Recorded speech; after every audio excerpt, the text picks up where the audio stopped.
Poem The Sun Rising by John Donne. John Donne was born in 1572 in London. He is known as founder of metaphysical poetry or metaphysical poet, a term created by Samuel Johnson, an 18th century English essayist, poet, and philosopher. The loosely associated with group also included George Herbert, Richard Crashaw, Andrew Marvell, and John Cleveland. The major physical poets are known for their ability to startle the reader and coax new perspective through paradoxical image, subtle argument, inevitable syntax, and imagery from art, philosophy, and religion using an extended metaphor known as conceit. Donne reached the beyond the rational and hierarchical structure of 17th century with his exciting and ingenious conceits, advancing exploratory spirit of this time. Here, the poem prescribed for our syllabus, that is the Sun Rising. Sun Rising is a poem written by John Donne. John Donne wrote wide range of social satire, serums, holy sonnets, elegies, and love poems throughout his lifetime, and he is perhaps best known for the similarities between his erotic poetry and his religious poetry. Much of his work, including The Sun Rising, was published after his death in the 1633.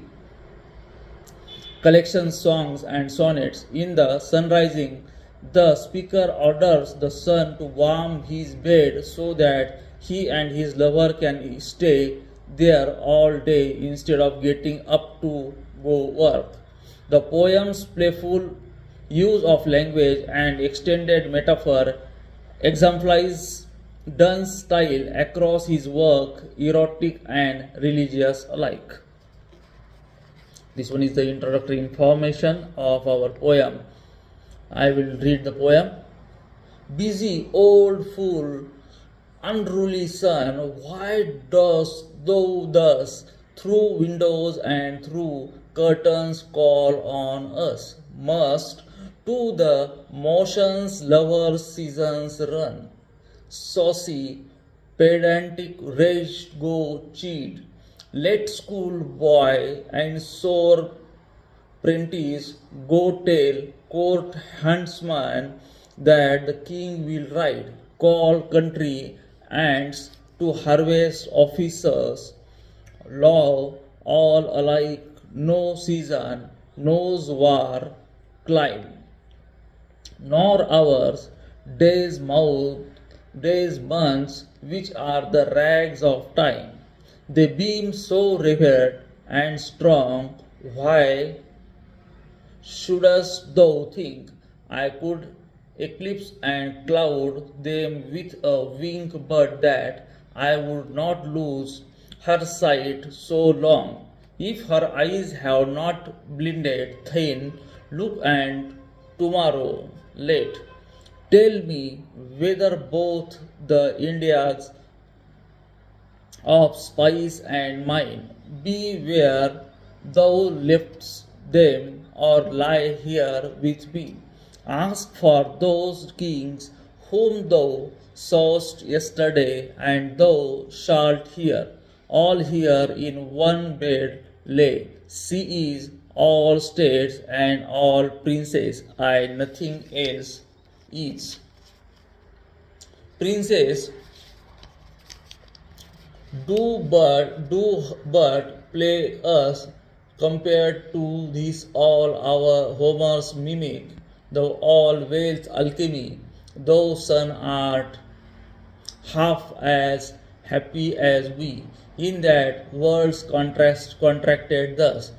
Thin age asks ease, and since the duties be warm, the world that done in warming us shine here to us. And thou art everywhere the bed, thy center is these walls the sphere. This is the poem. Now we have to see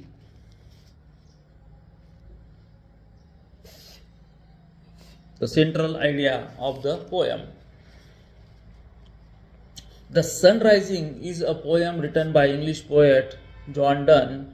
John Donne wrote wide range of social satire, holy sonnets, elegies, love poems throughout his lifetime, as I have mentioned earlier.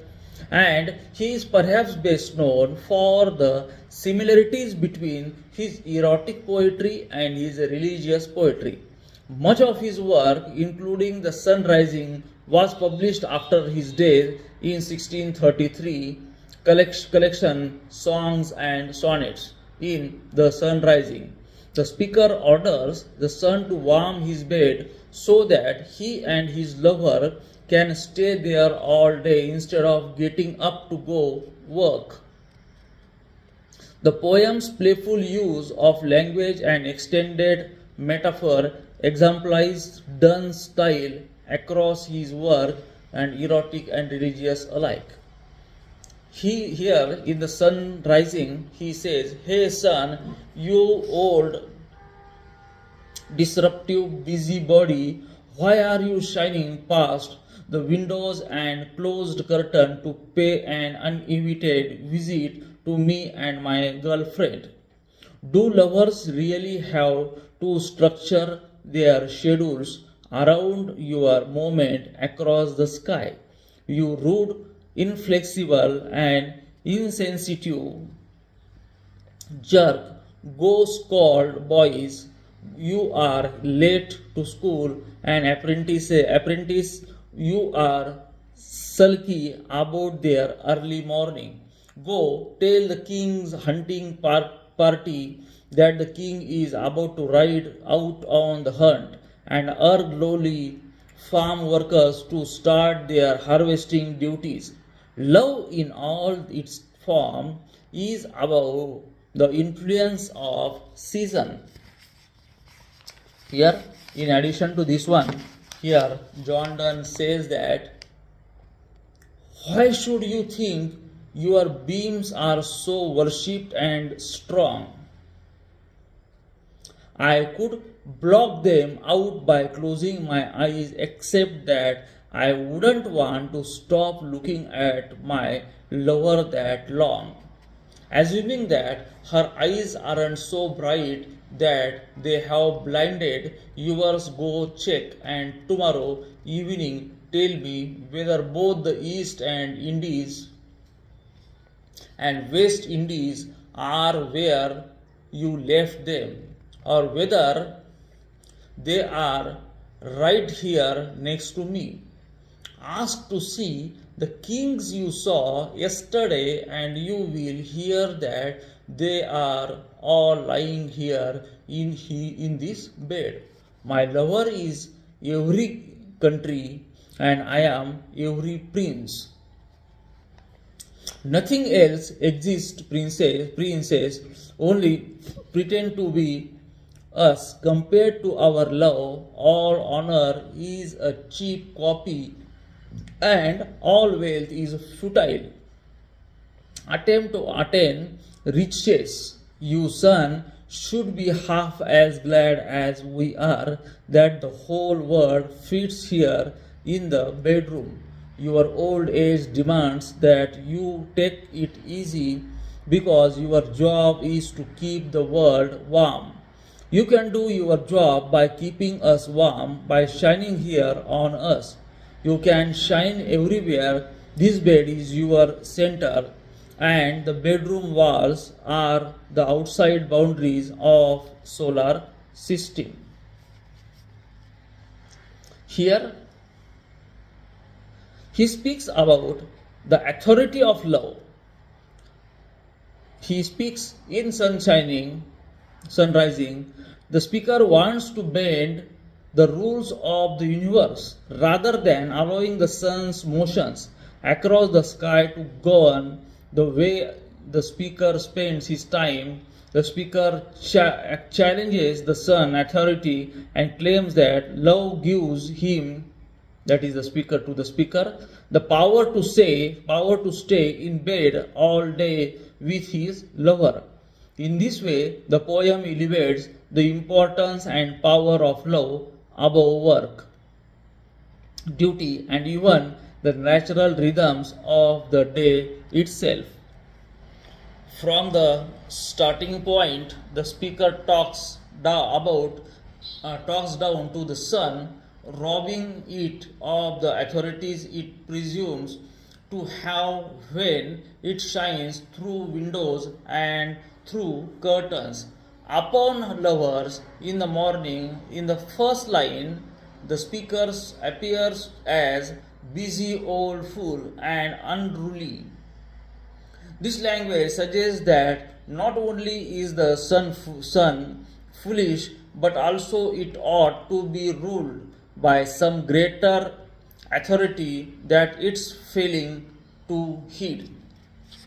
Although the speaker concedes that the sun is free to rule over the late school boys, as well as several other parties for whom the speaker seems to have little respect, he claims that all he would have to do eclipse and cloud, the word is used there in the poem, eclipse and cloud, the sun would be close his eyes. The ease of this action demonstrates that the sun is indeed foolish to think that its beams are reverted and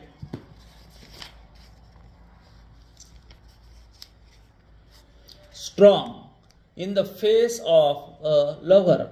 By the third stanza, the speaker is not only giving the sun order to annoy others instead of him and his love, but he is also ordering the sun to actually serve the lover by warming them in their bed. And also, the lover thus become the greater authority that the sun itself ought to obey.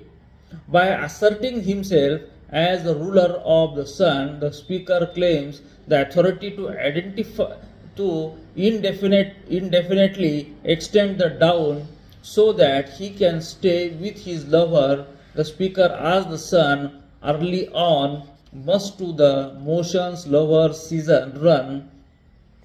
The rhetorical question suggests that the speaker wants lover's season to be exempt from the daily rhymes or daily rhythms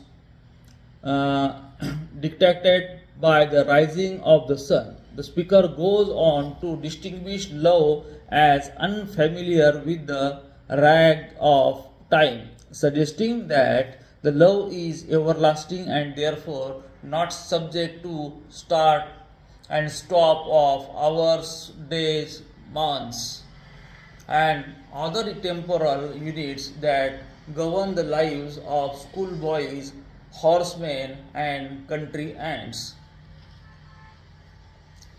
Here, he also speaks about love.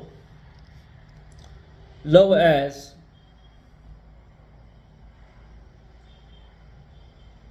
love like much of Donne's poetry, the Sunrising used the metaphor to pack the entire world into a small space. The technique is grounded in the idea of micros, a popular Renaissance belief that the human body was a small scale model of the whole universe.